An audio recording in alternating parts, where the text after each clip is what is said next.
So, this is the second installment of our new series of heroes and heroines, and we're learning about some personalities. I got some feedback from the class last week that it was way too many people, so this week we're going to go a little bit more calm and only speak on a very small amount. So this means we're not going to end up, at the end of the year, you're not going to know about every single important figure in Jewish history. And that's why we'll have to do this for more than 1 year. Okay, so, I know, we're not, no promises.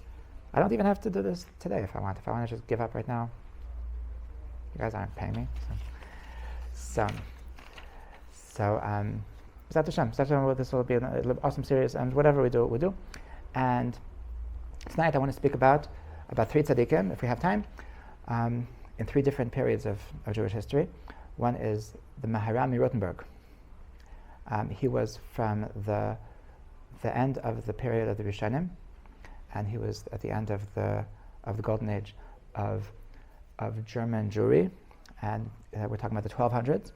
Then, skipping a bunch of years, so we're going to speak about Reb Mendel of Riminov. Okay, he was one of the big Hasidic masters, and he was with Talmud of Reb Mendel, and that was those 2 yahrzeits were Wednesday. In fact, it's too late now, but just a couple of hours ago. So I lit a candle for Reb Mendel of Riminov because he said before he passed away that unlike Weimer, he was preparing to die, and he told his students that whoever lights a candle, Leilu Nishmati, so I will try to do stuff for him. I will try to help him out. He didn't actually say that it has anything to do with his yahrzeit. He really said that whoever lights a candle for me, whenever, is good. So he didn't miss out. So that's number 2. And number 3, into modern history, that Motzei Shabbos is the yahrzeit of Rav Moshe Sherer. Rav Moshe Sherer was the head of Agudas Yisrael in America, and it's basically through Agudas Yisrael that American Jewry is what it is today. He started this in the 40s, and in the 40s, just the situation in America was such that religious Jews were looked at, were scorned upon, they were completely looked down upon, they were referred to as like weeds from Eastern Europe that were waiting for them to wither and die. And that was the mainstream look on the religious Jews and those who came to America at the time. And it's because of leaders of the religious world at that time that created the Agudas Yisrael. So that's what gave them a feeling of connection, a feeling of numbers, a feeling of a movement that like we're not like we're also somebody. Like we don't have to feel like we're not okay. We don't have to feel like we don't belong. That it gave them a feeling of connection. It gave them a feeling of strength. And so it's really because of him that American Jewry is what it is today. So that's what's on the agenda for today, and 3 amazing leaders. So let's start with Maharam of Rottenberg. So Maharam of Rottenberg, so he passed away in 1293, and he was the Rav in Germany. He lived most of his life in Worms, and he was obviously for many years he was the Rav in Rottenberg, and he was born in Vermeisa. Doesn't matter. There's lots of German-sounding cities, and so like this. That in those days, so the main place of Torah study was in France. Okay, in France, that was where the Rishonim were, where most of the Rishonim were Tosfos were.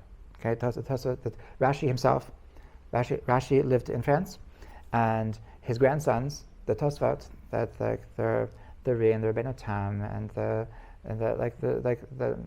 there's a whole movement. There's probably like 20 or 30 of them. All of his grandchildren, that they were all amazing scholars, and that was the center, the hub of intense Jewish learning. So it was like the way that nowadays you come to Israel to learn, because this is where learning is where it's at. This is where you can really learn from the masters. So like the same way that like like for Buddhism people go to the east, so like for Torah you come to Israel. So in those times the place to go to learn was France. Okay, so he went to France, and he was learning in Tosfos, and he was a student of Reb Mendel of Paris. And when he was there, so it was in 1242. So was the famous burning of the Talmud. Okay, so he was actually witness to that. The burning of the Talmud was actually, it happened with Reb Mendel of Paris, with his Rebbe himself, that one of Reb Mendil's students went off the derech, became Christian, and he made this. He caused the Pope to have these staged public debates, and the purpose of the debate was: does Judaism believe in not respecting non-Jews, not respecting Christians? And this was obviously the basis of all the blood libels that went on at the time, that were very rampant. And so here, obviously, like they were trying to prove that the Judaism very much respects the lives and the property of non-Jews, but it was, the whole thing was staged, and so they didn't accept the true arguments of the rabbis, and so as a result, so they burned 1,200 copies of the Talmud. It was a very tragic thing because in those times there was no printing presses. In those times everything was handwritten, so it was a tremendous amount of work and a tremendous amount of Torah, which was really lost at that time. An interesting tradition is brought down in the Sefer called Shavali Leket that the rabbis at the time they wanted to know if this is really from Hashem, if it's like something like that, and they call it it's called a she'elat chalom, a question asked in a dream. And I don't know the details of how one does such a thing.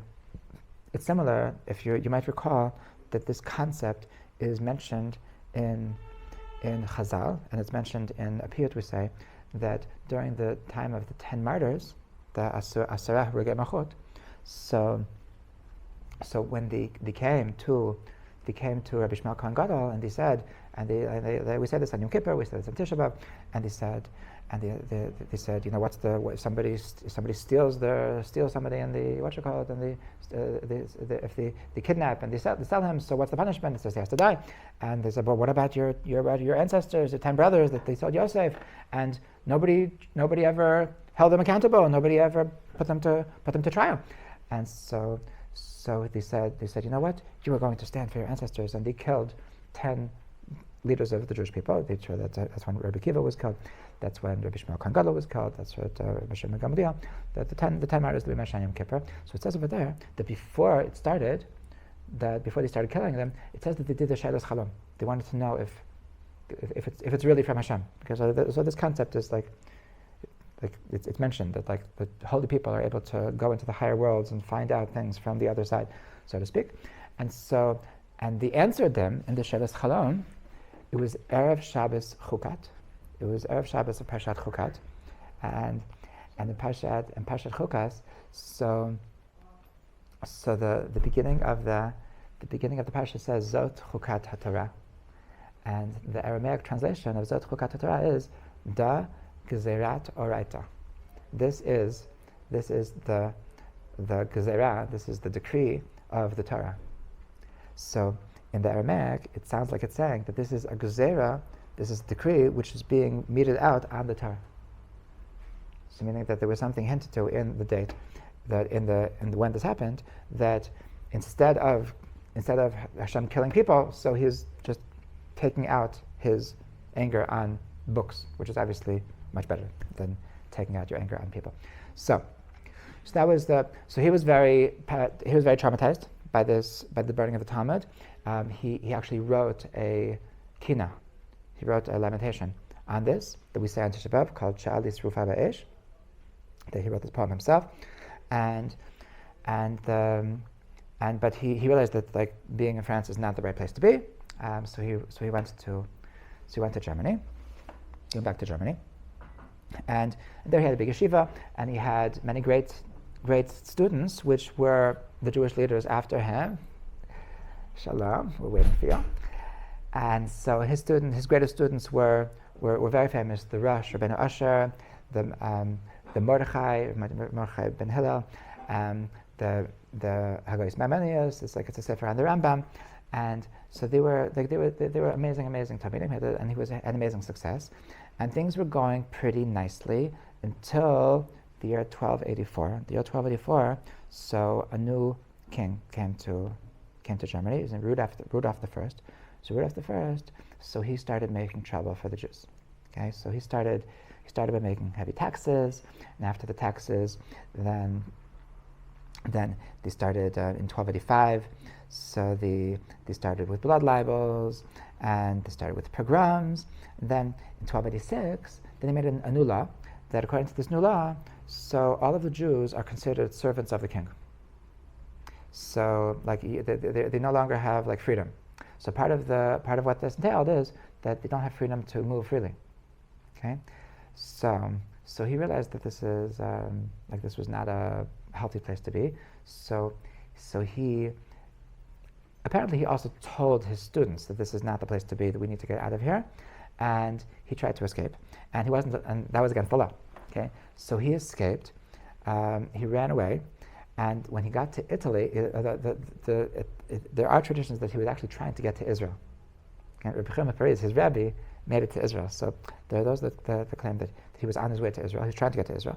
When he got to Italy, so another off the derech guy caught him, recognized him, and reported him. So he got caught. He got deported back to Germany, where he was arrested and put in jail. Okay.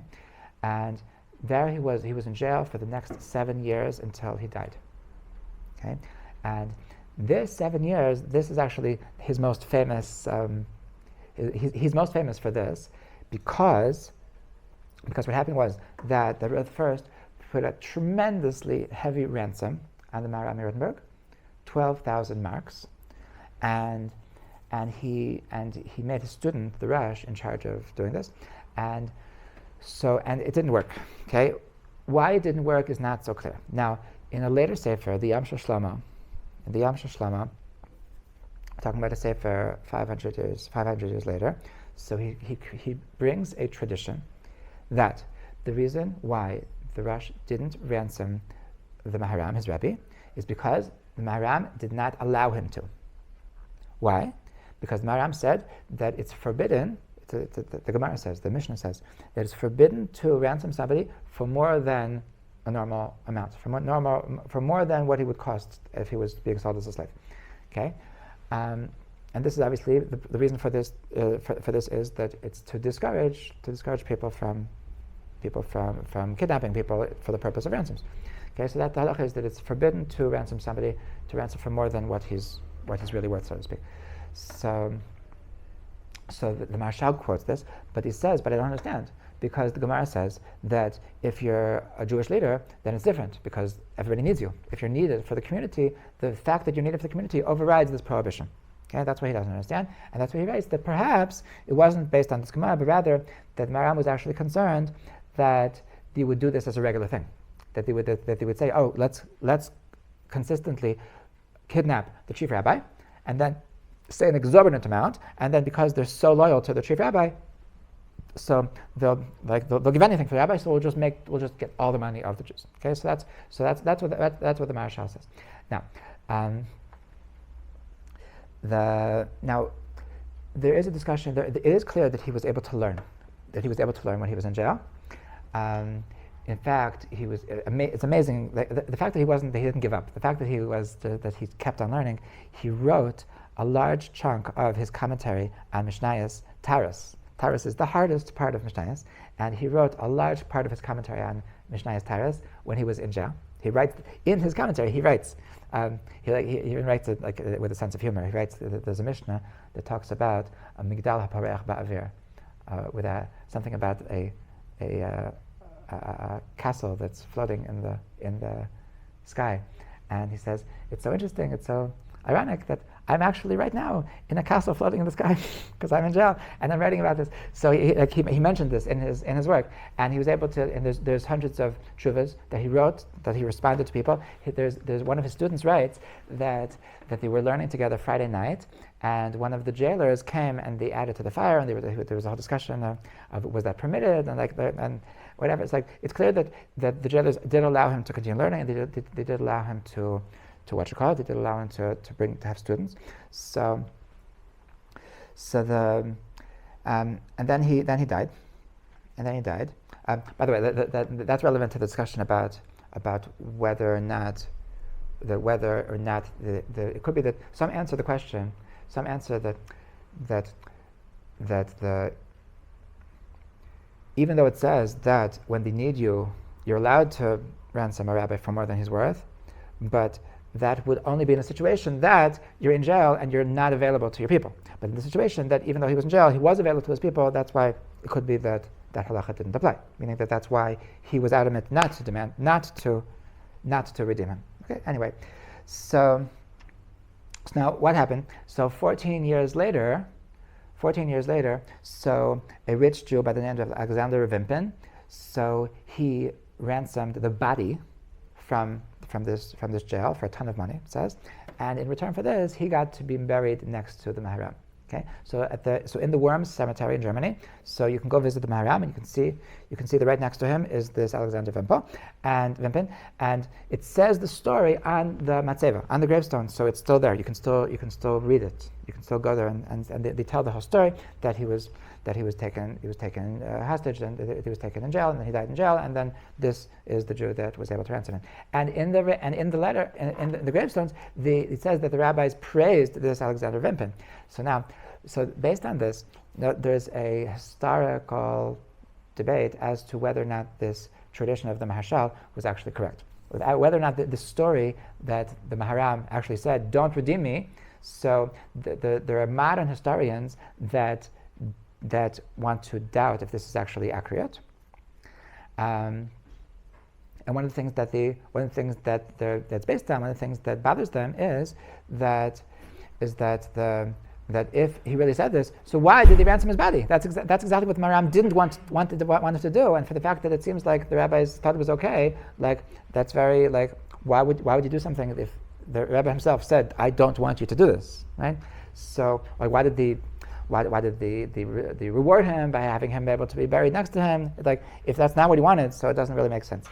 But I saw an interesting essay on this where they claimed that it actually does make sense for an unfortunate reason, and that is that based on the historical time period that this was going on, because we said that he passed away in 1293.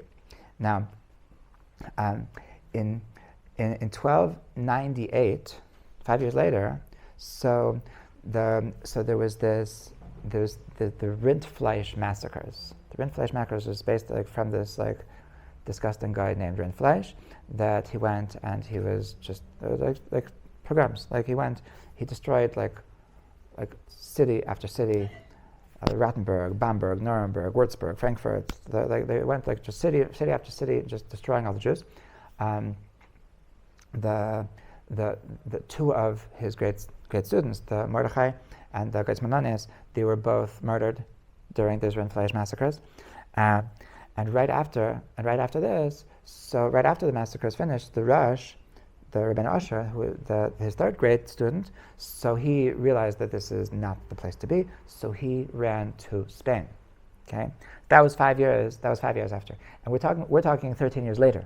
So at the time that Alexander Vimpin had already was doing it, so there were no. It was already after the golden age of Germany had ended already.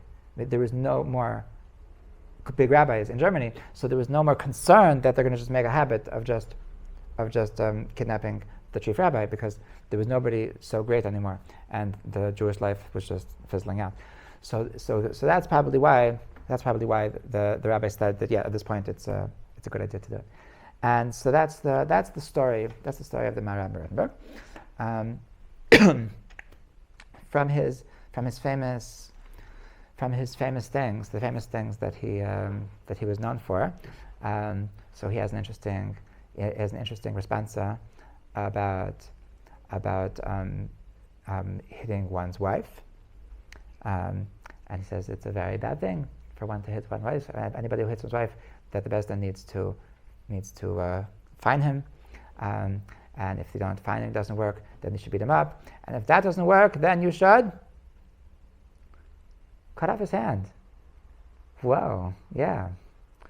Maharam meant business. Okay, so he was very pro women's rights, if you will. He was also writes in Shuvas. He was very. It was important to him to be very straight with non-Jews. Okay, at that time there was a lot of people that were into like lying and tried to getting around not having to pay debts for non-Jews, and he was against that. He also has two interesting responsa regarding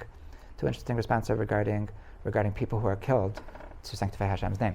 One of them is a very crazy question. Somebody said, Rabbi, tell me if I did the right thing, that they were coming to get us, and they wanted us to convert to Christianity, and I knew that if we didn't convert to Christianity, so they would torture us and then kill us.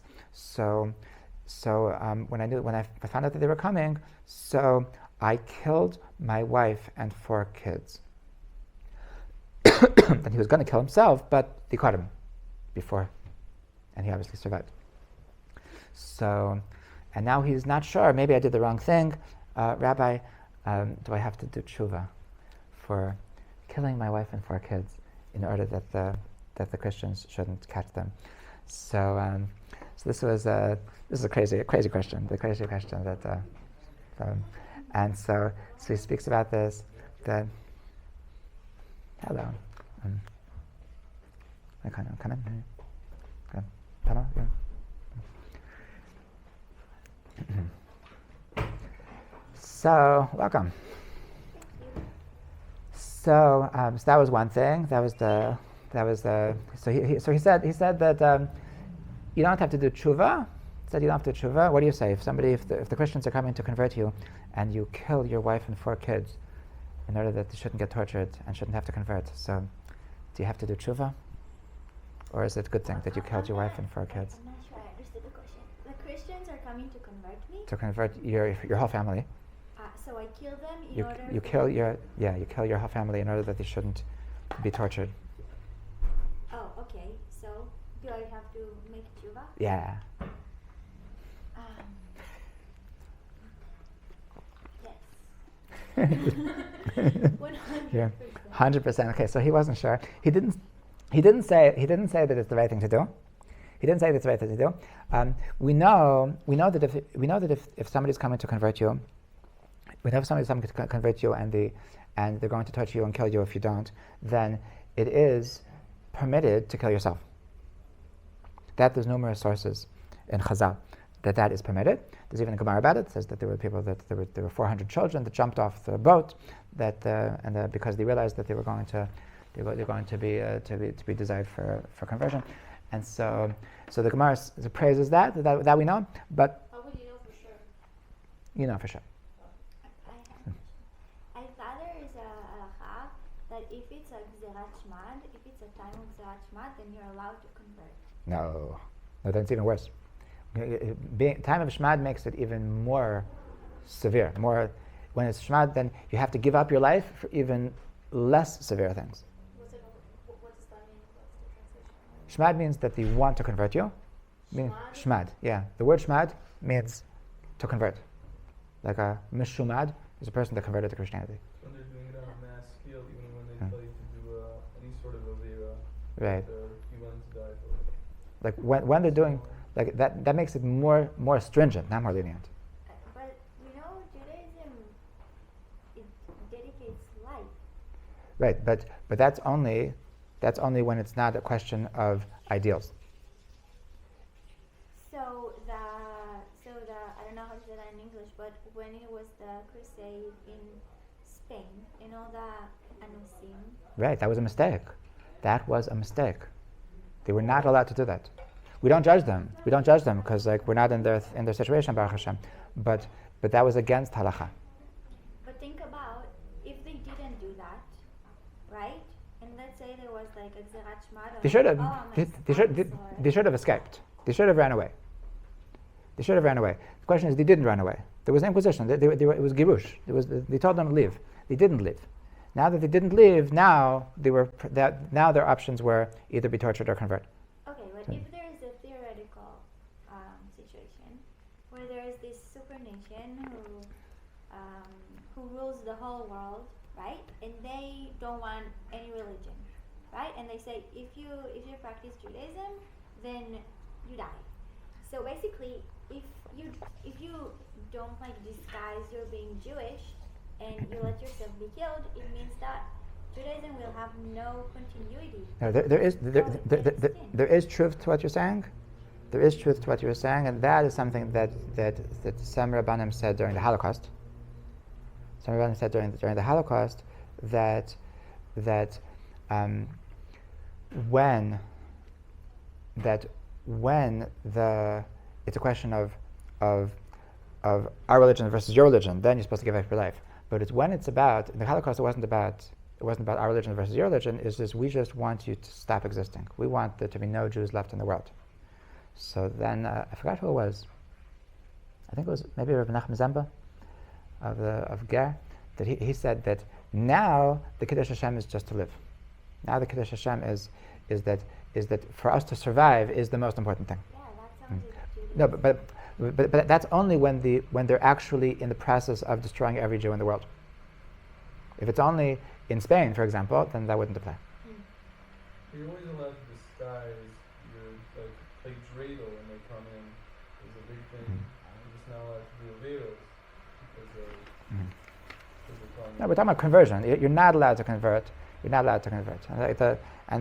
But during the Holocaust, there was a lot of people that they sent their kids to monasteries. That was legit.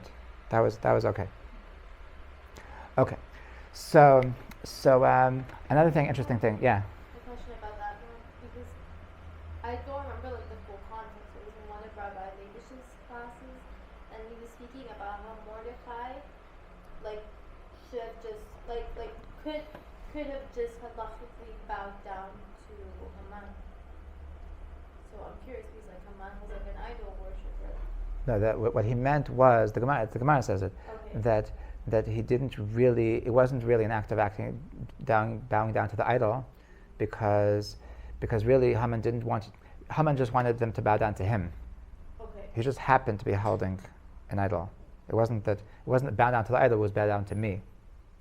Okay. That's what it means. Thank you. Another interesting tradition that Maharam writes regarding people who sanctify their lives, because like this was unfortunately like something going on all the time during this period, that the Christians were killing us left and right. So he says that when a person makes a commitment that I am going to give up my life for Hashem, so from that moment he feels no pain, and whatever the Christians do to you, whether they strangle you, whether they burn you, so you won't feel the pain. And he notes that he saw this many times, that he was witness to many Jews being killed, being burned at the stake, and they didn't scream. Who says this? Maharam of Rottenberg. He witnessed When did he live? Wow. in the 1200s. He passed away in 1292. And he witnessed Jews being burned at the stake, and they didn't, it's very strange. and they didn't scream. And they didn't scream. So he understood from this that when a person makes this commitment that I'm just going to give up my life for Hashem, I'm not going to give up my Judaism. So from that moment, he gets supernatural powers. Like he's saying something supernatural. He's saying that you get the fact that you're connecting yourself to this higher level of existence. It actually gives you a supernatural power that you don't feel the pain, and so you have nothing to lose. Nothing to. So it's like it's a recommendation. Nothing to be afraid of, right? When Rabbi Akiva was killed, you think? What? When Rabbi Akiva was being tortured, Mm-hmm. maybe no pain, or he felt the pain because of Klal Yisrael's sins. I mean, Or if anything, that's a proof, because it says Rabbi Akiva did not scream. It says that he only He's actually screamed. happy. It says that he only screamed when it got to the Yeah, when it got went to the tefillin. So that's if anything, that's a proof to what he's saying. Right? I heard someone talking about this recently, Mhm. about him not feeling anything. Mm-hmm. He's doing the biggest mitzvah in the Torah. No, but what Maharam is saying, it's not that he was just focused on the fact that he was excited about the mitzvah. He was saying that it's a supernatural energy that you get. That's why I'm wondering if Rabbi Akiva was special in a way where he was able to. Right, so Maharam says that he's not special. Maharam is, did you hear what I said? He said yes. I said no. Saying every year. The Maharam says that every Jew that commits to give up his life for Hashem gets the supernatural power that he doesn't feel pain. He has to give up his life at that point, like have in mind, like this is to sanctify Hashem's name, Of course, as opposed to what? as opposed to being upset or angry at Hashem that this is what you do to me, like when Moshe being asked Hashem. I don't know. No, you're being too judgmental. That if a person is, It wasn't Hashem that did those things. if a person is giving up his life for Hashem, so he's saying that I'm a proud Jew to the end. Hashem, how can this happen to such a One second. But at what moment he gives up life to Hashem? When something bad happens, or just when everything is good, then he gets supernatural powers, or only when like people hundreds of years ago were tortured, then they. At what point? Like, when is the point of decision? Any point of decision? When Good? the non-Jew puts a gun to your head or a gallows in front of you, and Then. when you're being threatened with death, and you say, "Kill me," that moment you get elevated. Anyway, I'll just say on the I wasn't planning on talking about this too much, but on the topic of giving up your life for Hashem, I'll just note that some people think of giving up your life for Hashem as like a unfortunate, like a sad part of Judaism. It's like it's a not nice mitzvah, and the truth is that it's very empowering. It's empowering. Yeah, it's a mitzvah to give up your life for Hashem when forced to convert, and it's actually a very beautiful thing because in the words of Rav Noach Weinberg, that if there's nothing that you would give up your life for, then there's nothing that you're really living for.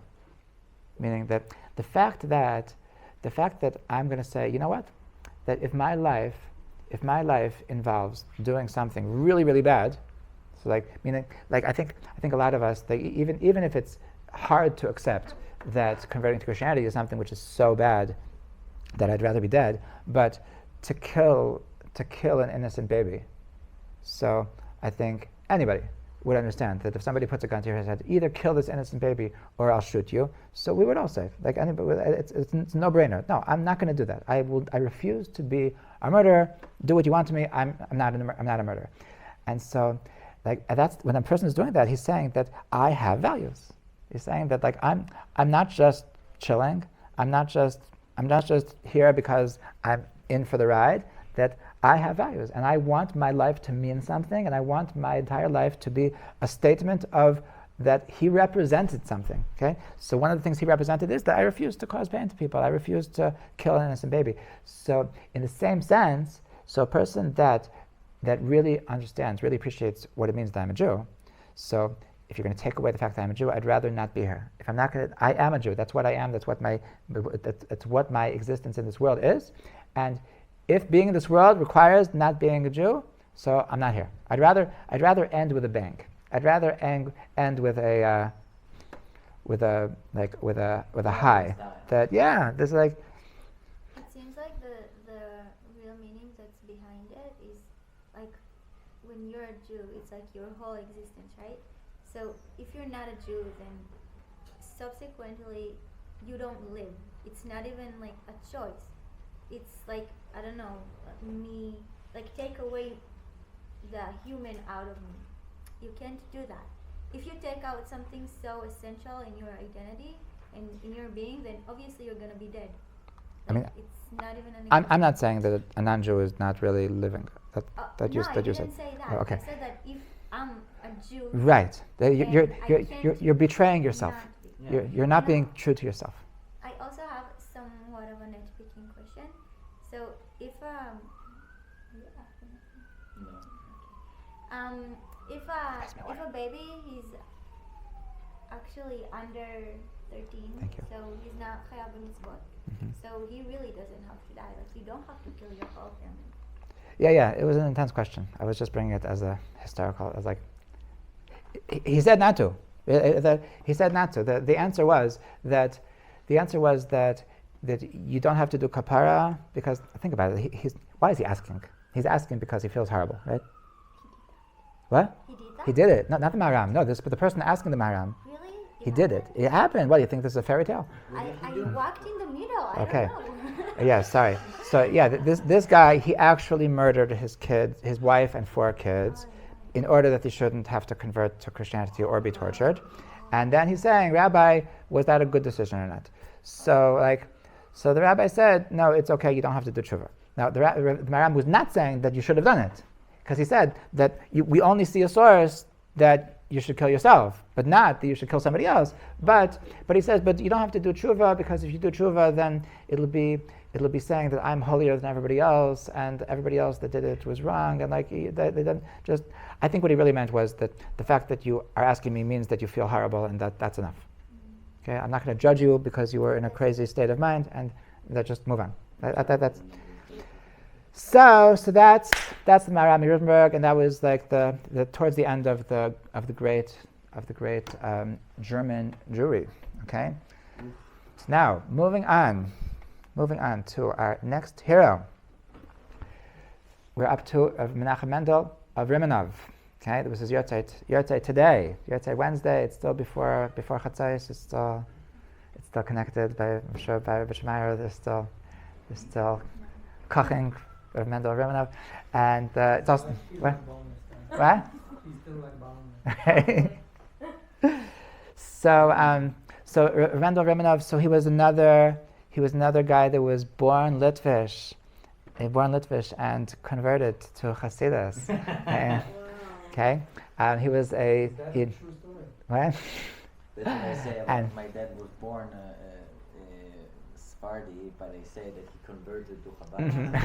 Oh, there are a lot of Yeah, Chabad is the best. There's a Chabad man in Oman. Always makes funny jokes about Rabbi Best. Anyway, so he was brought up Litvish. He was brought up Litvish, but he met a tzaddik by the name of Rav Shmelka Nikolsburg, who he got him into Hasidus.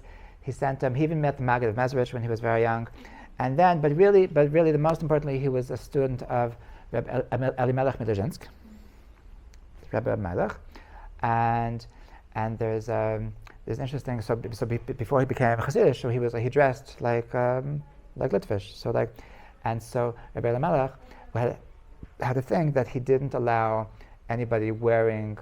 He didn't like people that were wearing like the styles of the non-Jews of the time.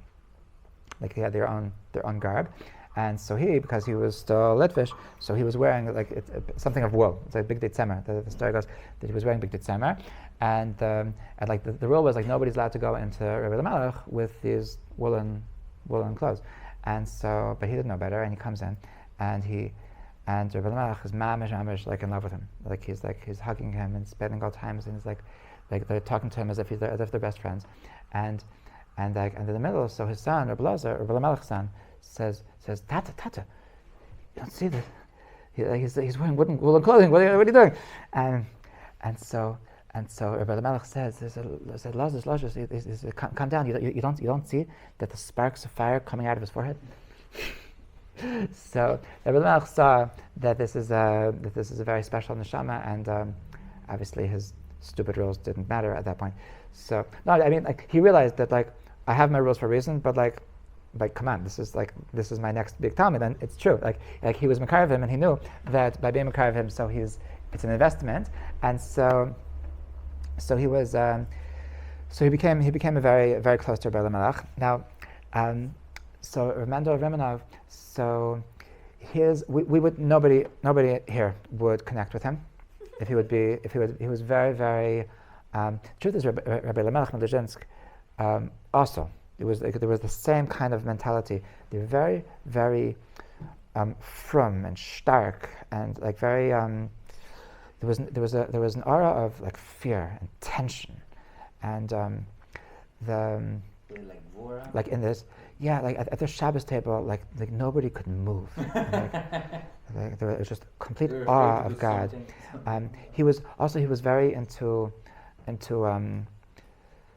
English there's a word asceticism, but it's more than asceticism. It's afflicting yourself. He would like afflict himself. He would like fast all the time and do things just to be uncomfortable, just for the sake of being uncomfortable. And so interesting story is that he got married to the daughter of a very rich guy, because he was a big Talmid Chacham. So there was the big the best boy in yeshiva. So they would marry him off to the if the rich guy, obviously, like if his girls were like party animals, then not. But like if the rich guy had a nice daughter, so then they would make a shidduch with the biggest Talmid Chacham, so that he'd be able to learn and become a Talmid Chacham and not have anxiety of making a living. So his father-in-law was the richest guy, and then he saw that Reb Mendel was into this fasting business, and this did not find favor in his eyes, and he said, like, your husband's crazy. And he told his daughter, your husband's crazy. You have to get divorced. And she loved him, and she appreciated him, so she refused to divorce him. So her father was so upset that I'm sure at some point it became an ego thing too, but he was so upset about this that he disowned her. He kicked them both out of his house, and they were very they were just like penniless. They had some like small business, but they were mamish like from then they were living in poverty. Okay, so then he was continued being a chassid of Reb Melech. Then when Reb Melech passed away, he became a rebbe in his own right, and so his thing, he had a couple of things. First of all, he had an obsession with the Parshat Haman. Haman is like the Parsha. It says in B'Shalach that Hashem gave us manna in the desert. That was her sustenance, was from this heavenly stuff that came down from the came from the sky. So he was obsessed with this. You might be familiar that there's a segula to say Parshat Haman on the third day, on Tuesday of Parshat B'Shalach, to do it Shnai Mikra Ve'echad Targum, and it's a segula for Parnasah. So Reb Mendel of Riminov, so he created this the segula, and he learned, his Talmud writes that every week he would say a Dvar Torah about the Parshat Haman for 22 years. Okay, and he wrote a book about this, and so what you call it, his intention was that because poverty was such a part of his life, he knew that the more that I speak about man represents Parnasah. Man represents that Hashem can give sustenance to the entire Jewish people. So he wanted, in a spiritual way, that by talking about man, that's going to trickle down the Parnasah to the entire Jewish people, because that was his thing. He also had some interesting, like he was a bit of a kanai, so that's not another reason why I don't think we would be flocking to his door. Kanai means like a very zealous person. Like he didn't. He did not allow anybody to dress in the styles of the non-Jews. He didn't allow women in Riminov to wear jewelry. No jewelry. Was that before he joined Hasidic? No, after. This is when he was Rebbe. When he was Rebbe, this is like he didn't like, it was like he didn't like the concept of women like showing off their jewelry and whatever. I don't know if it was for not to make that in order that people that didn't have jewelry shouldn't feel bad, or if it's just he just didn't like the whole concept of like showing off. But he was very strict. They were very strict about like people following rules. which is not such a nachlodi thing. And What's that for the generation? he also said an interesting thing. This is crazy, and it was bring us to the next point, that he had knowledge about his previous reincarnations. He said that he had been. This is his 100th time down in this world, and he 100th, and he remembers that one of the times he was a Kohen Gadol in the Beis HaMikdash, and based on this, when he was Chazan, we mentioned that he was Chazan by Rabbi Melech. So when he was Chazan, right, and on Yom Kippur, so it says it's part of the prayer service where he says V'kach hayamer achas. And this is what the Kohen Gadol would say, right? So instead of V'kach haya omer, so he would say V'kach hayisi omer. So this is what I would say. What I would say. It was in the. And so he would, and this is how he would lead the services every year in the Beis Medrash of Lezhensk, and obviously it continued when he was when he was actually no, but when he was Beis Medrash, so Reb Naftali was we mentioned last week that Reb Naftali was a big composer of nigunim. So in his Beis Medrash, his student Reb Naftali was the chazan, but that was his thing. Now that last point about Reb Mendel of Riminov is that he had a very very important stance in the war between Russia and France. That Napoleon was waging war. He wanted to control the world, and this was there was a big dispute among the Tzadikei Ador that on whose side should we be. Okay, it's known that the Balatanya was against Napoleon, so it goes like this. There's supposedly a letter. There's supposedly a letter that the Balatanya wrote that I know that it's going to be better. It's better in Gashmias to have the emancipation, but it's better to have poverty and affliction and in physical things, but we'll stay in Yiras Shamayim. We'll stay devoted to Hashem. Whereas with Napoleon, if Napoleon wins, then it's true that our physical reality, our physical situation will be better. But because through the emancipation, it's going to bring a degradation, a detriment in our spiritual existence, and that's what it. So apparently, the letter that they quote is actually fake. It's actually he didn't really. It's forged. It's not real. It's what? Who faked it? We don't know. But like there's historical evidence that it's not really from him, and also there's historical evidence that the reason why the Balatanya was on the side of the Tsar at the time is because the Tsar was actually very nice to him, and he gave them he promised the Balatanya a lot of good rights, a lot of possibilities and economic freedom, and like things were actually going very well, and there was no reason that he should be against the Tsar at the time. So like there was I forgot the name, but it was after Nikolai. Nikolai was the bad guy, and the Tsar at the time was actually very nice to him. So that's probably why he was. This Nikolai Tsar was very evil. Was very evil, right? The one afterwards, he was before. Right. The one at the time of Napoleon was a nice Tsar. So and all of the horrible things that Nikolai did was before that. Right. Now, so that's the Balatanya was against Napoleon. Reb Mendel of Riminov was for Napoleon, and he thought that Napoleon was going to be Gog, and this was going to be Milchemet Gog and Magog, and this is what's going to bring Mashiach. And he felt that he was very, very involved. He was very obsessed with bringing Mashiach, and he wanted that the Tzadikei Hador should join him, that the Chosem Lublin and the Choshen Magid should join him, and the three of them together should work on a spiritual level to help Napoleon win, and that is going to bring Mashiach. Okay, now that unfortunately things didn't work out, and it could be that like the Chosem Lublin even foresaw this, that because of their efforts to bring Mashiach, so the Chosem Lublin and the Choshen Magid both died that year. And the Chosem Lublin. No, the second one. The Kozhnitzer Magid, Rabbi Yisrael of Kozhnitz.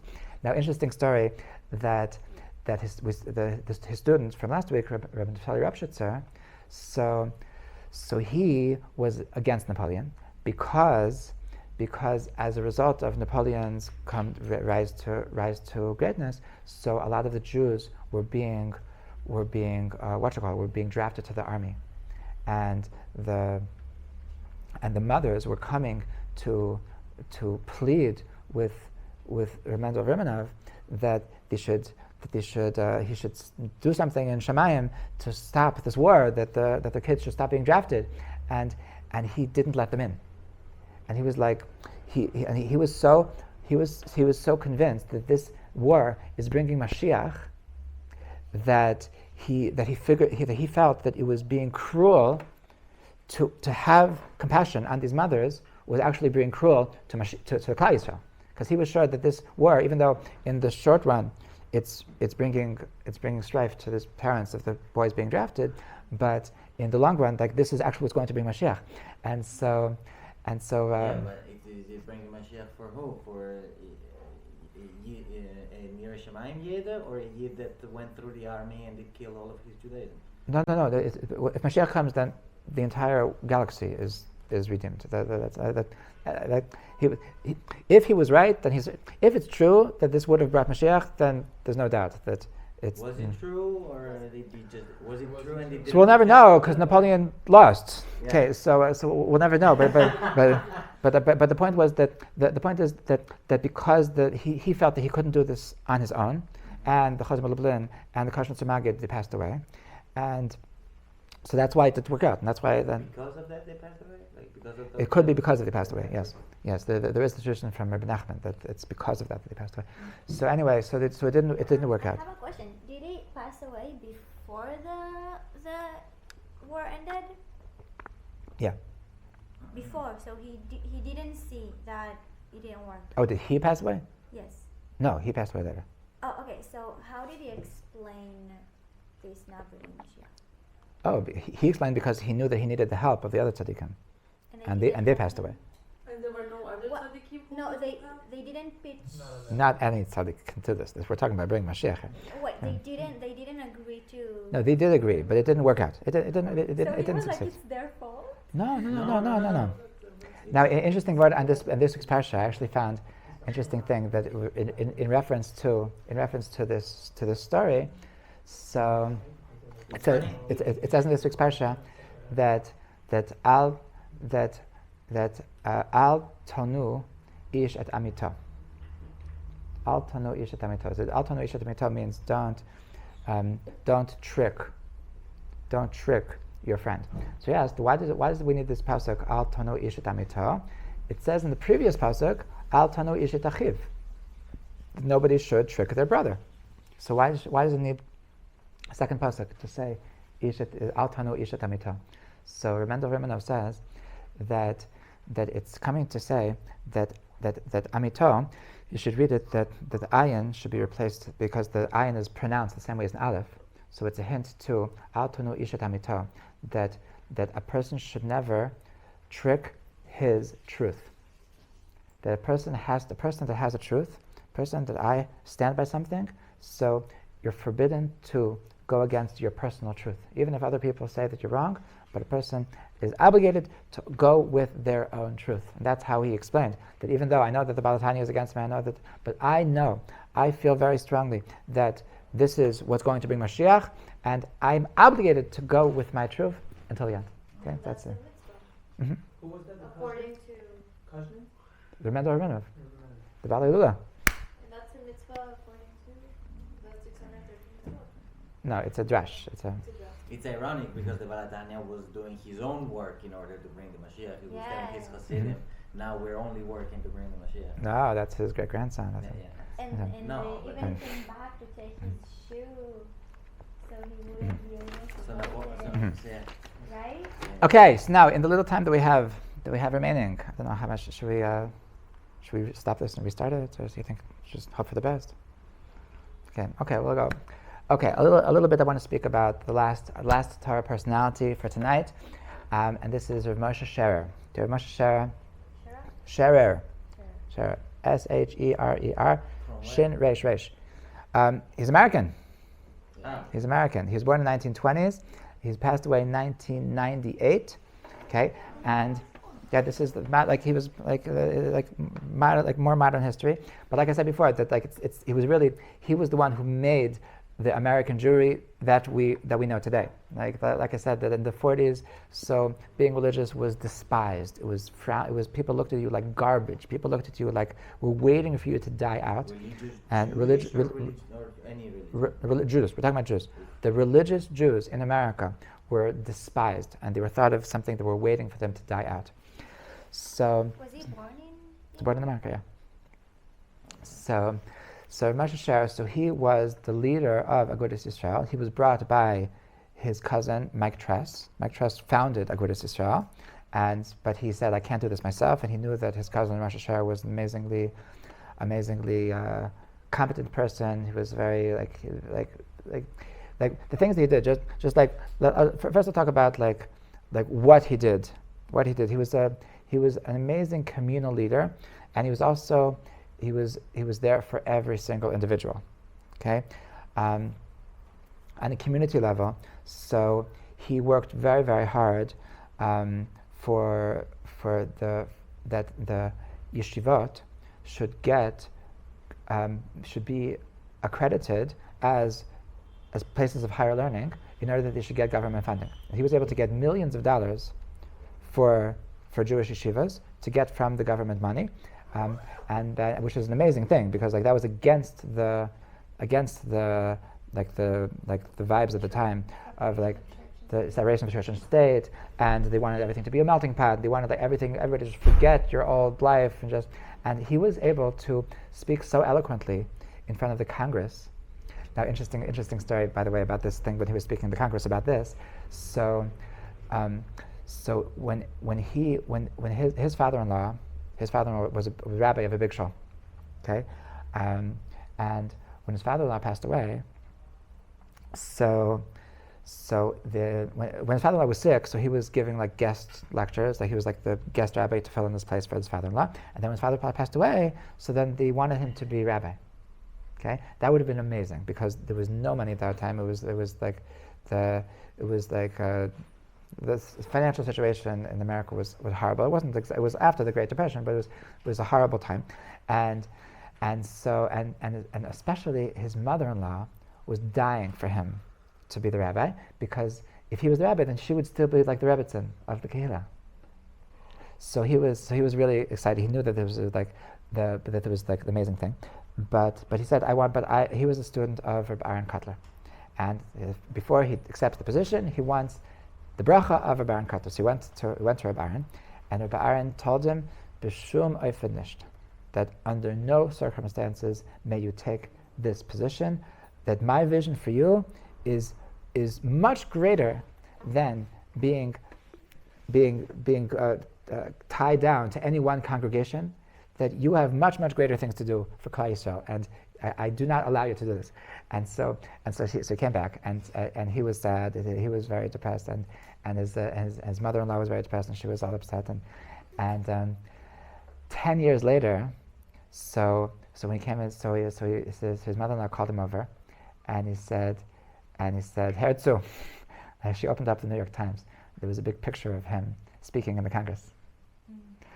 And she says, look, listen, Reb Aaron was right. You were meant to be something much bigger than just a rabbi of a congregation. So that was in the Congress to get that the yeshivot should be accredited for government funding. Okay. He was as Agudas Yisrael. So the idea of Agudas Yisrael was that the people should feel a feeling of belonging, a feeling we're something big, we're something. Now, part of that was one of the first things he did is that he created the first high level Orthodox newspaper. He created the Jewish Observer, which was a way that on a large scale to give over to the masses of Jewish people a look at life from a Jewish perspective. So he would be in constant touch with his Rebbe, and he would be able to give over like a Jewish perspective on everything going on in the world. That was the purpose. That's why he wanted the Jewish Observer to exist. The people shouldn't start just absorbing all of the life, the outlooks of the non-Jewish world.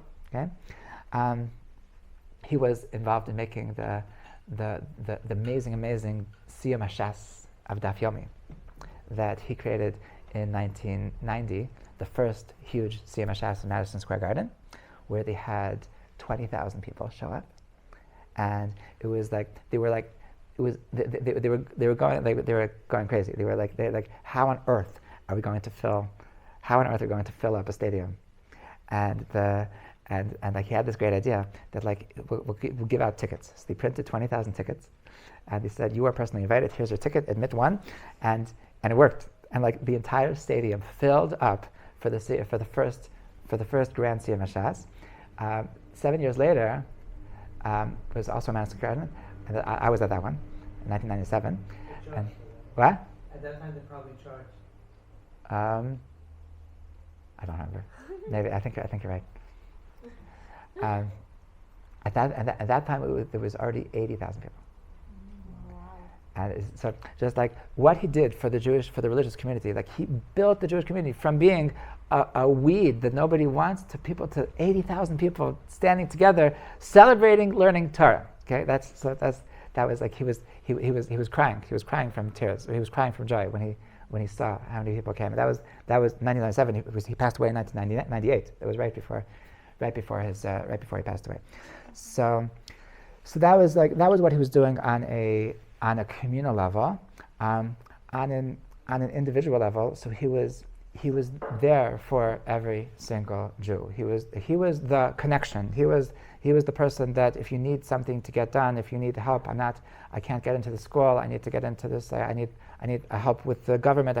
That he was the one. He had all the connections, and he just cared with all his heart about every Jew and anybody that needed help. So he was the address. Now, very interestingly, he did it so l'shem shemayim. He did it with such a that he was so. It was not about money. It was not about money. First of all, he refused to ever be honored by any organization, and his son said that that was like a thing that he wanted the world to know you can serve the Jewish people without any desire for money or for honor. Okay, when it comes to money, so there was one story that a person we asked him if he could help get his son into medical school in Israel, and he was able to help him, and he said, and he wanted to give him $20,000 to go to Israel, and he refused to take it. He said, no, I would have done this for anybody. Don't give me money because I did you a favor. This is just what I do. Okay. He said there was another story that there was another story that somebody needed to get some special permit to export things, and he said like, how can I pay you back? He said, no, there's nothing to pay me back for. And if I see that you that you donated more money than you did last year, I'm going to give it back to you. It was like he didn't want to feel that I'm doing this for money. It was critical to him that I'm doing this just for the sake of this is that I serve the Jewish people. Another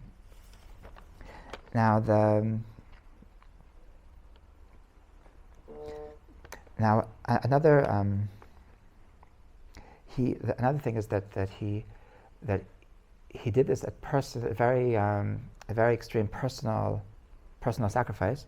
That sometimes like there was no money, and sometimes like because there was no money, so he barely had money for his own family, and in the 1960s, so he wanted to resign. He wanted to resign, and he went to Reb Aaron, and first he actually resigned. And then he started this business of oil or something, and he was doing well. And Reb Aaron called him up and he said, "Look, the Agudas Yisrael is not doing well. We need you back. we need you back. You have to come back.